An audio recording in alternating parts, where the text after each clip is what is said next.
Hey everybody, as you know, I'm William Wallace and I'm doing all these videos so the public can get to know who our elected officials are in a better way, a more relaxed way, a non-ideological way. Because one of the things that I find that's really great about our Louisiana State House is that up here, while everybody represents their districts, and the districts might vote a different way, so the representative who's voting for them or representing them is voting their way, when they get here to this State House, in that room that we see in the back, they end up working together with each other like friends. And that's what we as a state needs, that our legislators are working together. And today, I'm with Francis Thompson. Right. Of district, tell me about your district. Yes, District 19. District 19.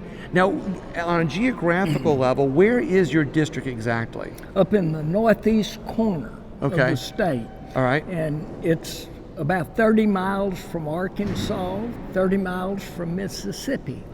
So that's where I live, in Delhi, Louisiana. So but you actually I represent 6 parishes. So oh, you're one of those people. I have 6 parishes. Yes, that's right. So your district butts up to Travis Johnson's. Right. Okay, I had Travis Johnson on a little while ago. Right. You know, so what was your background? A good guy. Yeah, I tell you what, I interviewed him and we had a great talk too. Yeah, you know. a good guy. So what is your background? Education. I was a college professor at ULM and taught in high school, taught in junior high school. Okay. So I've had a career in education, okay. But I was also in manufacturing. I was had a boat factory with my father-in-law was the president. I was the vice president. Okay. And we built some of the most beautiful boats in the nation at the time. That's in northern Louisiana. Right. You think, how in the world they have a boat? That's right. You would never think it, but we built Terry Bass boats. Okay. And carried the company public. All right. And we merged with some big corporations. Okay. And later it moved away from here. And when you and I were talking about economic development, right. One thing I know is about economic development and the reduction of development. Right. And it's hard to... How to survive during a reduction and how to rebuild during a reduction at the same time. Right, and how you may have to change directions. I gotcha. And fortunately, we have still 3 major corporations in our area, a couple of them international. So we're fortunate, but we need that all over this state and all over northeast Louisiana. Right. So we can bring jobs and opportunity. That seems to be the theme now. A lot of the elected officials are looking out for the jobs and how to bring more jobs to Louisiana. So you've been at not only the business end for a long time, but from what I understand, you've also been at an elected official for a while too. Right. I started off as a young man on the library board in our parish. Okay. Know the importance of reading, right. writing, and computing. I love it. But after that, I decided that I'd run for the school board, and I served many years on the school board. And then later on, I decided I'd run for state representative, and I was elected, served 34 years in the House. Then I was elected to the Senate by the grace of the Lord. Yeah. And now I'm back in the House of Representatives. So you've been in the House, the Senate, and now back. This is my 45th year. Wow. In the legislature. Well, it's good to know that you've got experience at a little bit of all, and now in the legislature and the Senate side also. I love it. Well, what industry makes up your area? We've talked a little bit about the businesses, but what industry is the primary industry for your district? Well, we had the boat factory, and after it left, but during the time it was there, we bought aluminum from Alcoa and different aluminum companies, and those in 1965 or so we had those aluminum plants that would furnish aluminum to boat companies, and others came in, and we still have, it's hydro, but it's a an international corporation. They have plants all over the world. Wow. So they took it over then. They bought it from Alcoa. And the relationship we had helped them to stay in that area. So they've been there as long as I have, about 45 years. So aluminum's that a was big... done with Governor Dave Treen's help. That's a while back. Yes, sir. So aluminum's a big deal up there. I guess, and it sounds like, is there agriculture up there also? Ag is the biggest industry. Okay. Of course, ag is the largest industry in Louisiana. Right, yeah, not many people. I interviewed Mike Strain a while back, and he was one also He informed can me tell of you that. all about it. Yeah, he did a great... He's another great guy. Yeah, he really is. He has a lot of knowledge, and he has a lot of desire to build this state. He'd make a good governor. That's a little plug there for you, Mike.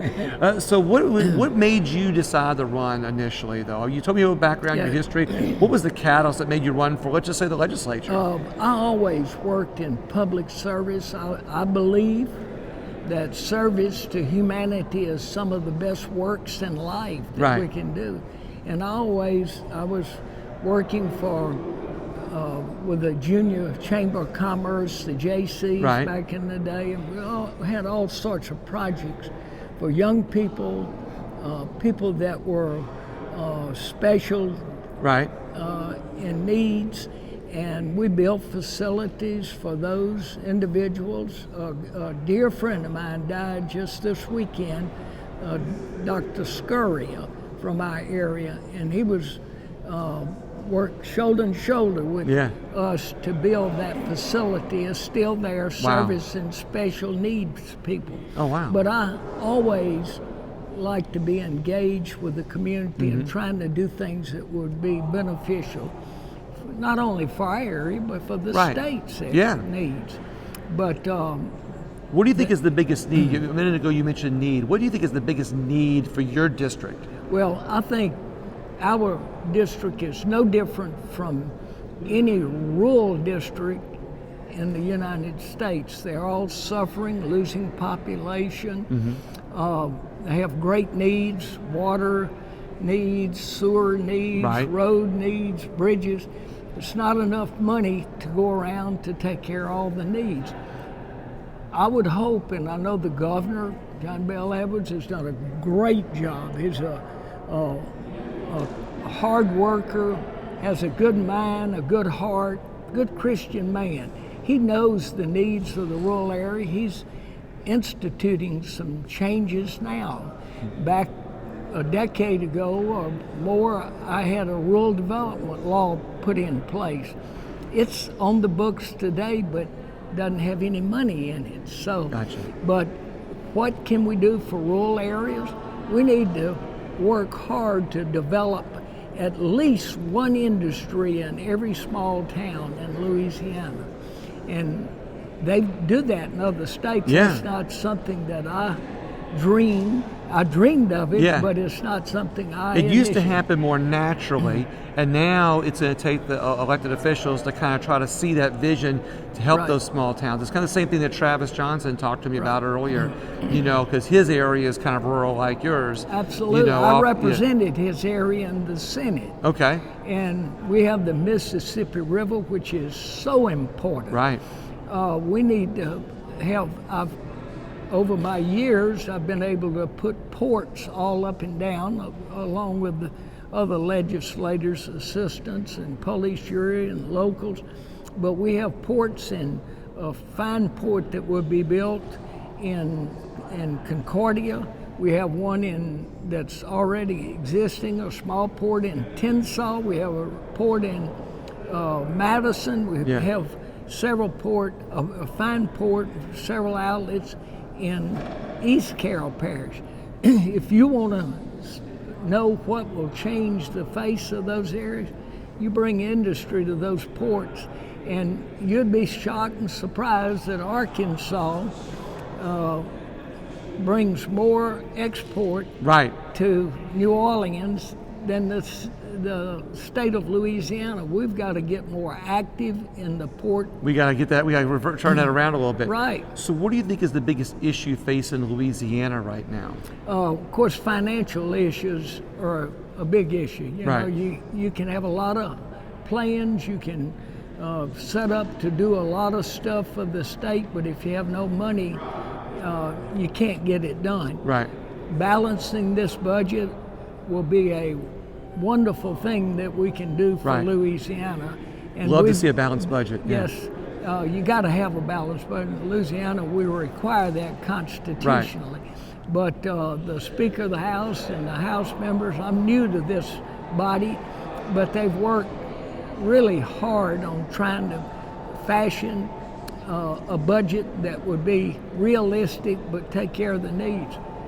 We've done that, and I'm sure the Senate, I know they're working on it now. We balance this budget and try to prepare for next year's budget. Right. It will be here quickly. Right, before we know, yeah. So you have to tend to your financial problems first. And one of them, I think, is oil, because now since our Constitution's been so reliant on oil revenue, Right. you know, this would be a whole unique circumstance for you guys to be able to figure out how to balance it without having that, you know, needing that anymore. Right, you'll need it. You'll always need it. Yeah, always need it. It's always be a part of it, right. Rather Not dependent. Rather than $100 million of revenue, we may get 50 or 60 million. But if we get those economic or more industry into those small towns, you know, then we can they can take care of themselves. Exactly. And they can contribute to the state.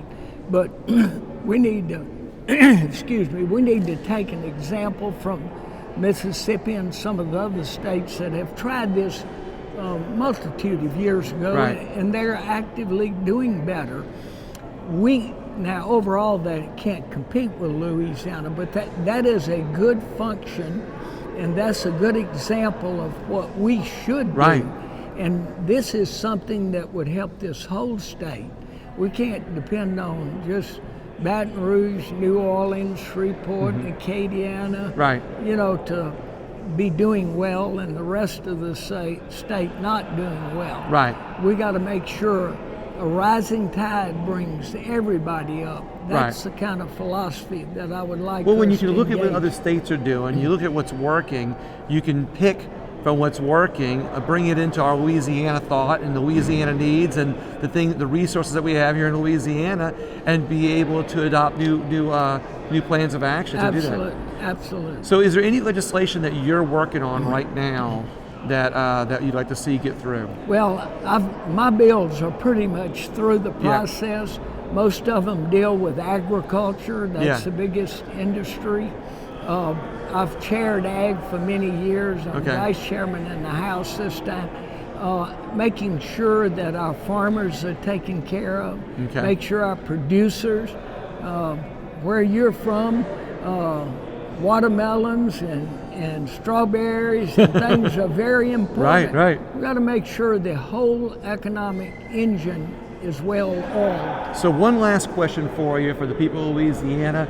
What do you recommend can we the citizens do to be more involved? Is there something that you can say or think of to help motivate more people to get more involved? You know, this is one of the things that I'm doing, is trying to get the word out there. Well, I compliment you because I've been here a long time. More is done now through the internet process. You can talk to as many people as a newspaper can. So that's wonderful. I know you're not worried about competition, but we need to have people all over this state finding out what we're doing and why we're doing it, and let them join hands with us. We can pass all the bills down here, but if they're not implemented back home, or they don't take advantage of them, we're not going to be as successful as we should be. Well, one of the things I think about Senator Beth Meisel's bill about bringing broadband in the rural areas, it's going to help connect more people. And then interviews and videos like this is one of the things what will help get the word out. I mean, so people can meet our elected officials, hear what's going on. Well, see more we about need to expand broadband, no doubt. Being an former educator, I know the importance of kids being able to compute and be able to get online and learn that way. They talk about, we can swap over to that, but many of the rural areas have no connectivity. Right. So if we're not able to give them the basics Right, exactly. of education, they will not be able to And perform. kids today need that. They need that. Yeah. So part of her legislation you can watch will entail getting more available Right. power to the small and rural areas of this state. Hopefully through all these processes we'll be able to connect more Yeah. people, and that's what I want Right. to do. Francis, thank you so much for coming on today. Thank you. I really I appreciate your time. Thank you very much. I'm gonna keep up with you. All right, I appreciate. Well, I'm going to put this video will be on not only my Facebook page. I'll attach Yeah. your Facebook page. Right. You know, and we can share it. It'll be on YouTube. Also, I take the audio and I make a podcast out of it. That's So if you great. listen to podcasts, William Wallace for America. Remember, it's WALLIS for America. You can go to any podcast station and hear my podcast. And if you can't share the video, you can share the podcast with somebody. Guys, everybody, thank you very much for tuning in. Thank you, Francis. Thank you. Appreciate You're it. a great Thank you, guy, guys. and you're doing a great service to Louisiana. Appreciate you. Thank you very much, everybody. Thank you very much. Okay.